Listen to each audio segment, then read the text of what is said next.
Bonjour tout le monde.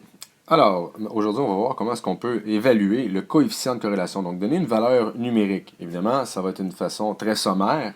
Encore une fois, c'est très approximatif, mais ça donne quand même une bonne idée afin de voir si la corrélation est forte, faible, moyenne, parfaite ou nulle. Donc, ici, on va prendre l'exemple que j'ai là, dans le plan cartésien. On remarque là, que j'ai déjà fait la boîte. En fait, non, c'est pas moi, c'est une image que j'ai prise. Mais la boîte est déjà faite avec les dimensions, là, parce que je suis conscient que vous avez un iPad entre les mains et que vous n'êtes malheureusement pas. Ben, d'aller mesurer sur un iPad, c'est pas tout le temps évident, là. Donc, on a une image de points et on a été faire une boîte. C'est-à-dire qu'on a été faire un rectangle qui encadre tous les points. Vous allez voir que le rectangle, ici, il y a une longueur de 41 mm et une largeur de 12 mm.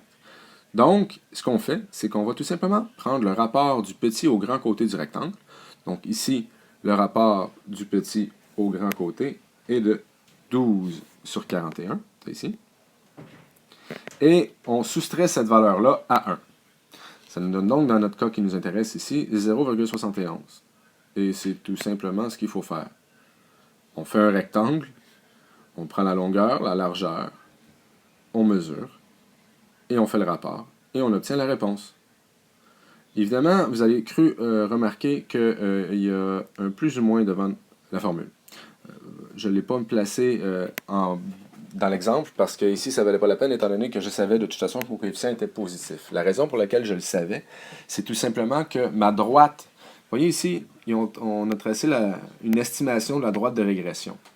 Que la droite de régression, c'est vraiment là, la droite, là, vous allez excuser, je vais barbouiller un peu par-dessus.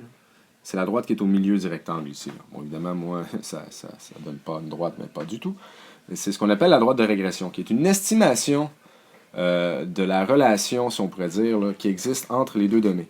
Autrement dit, si on pouvait mettre une fonction qui relie les deux variables, ben, ce serait cette fonction-là qu'on utiliserait, qui est représentée par cette droite-là.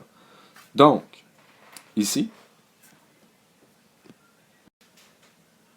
étant donné qu'on a une droite qui semble, ben pas qui semble, qui a un taux de variation qui est positif, ben mon coefficient de corrélation va être positif.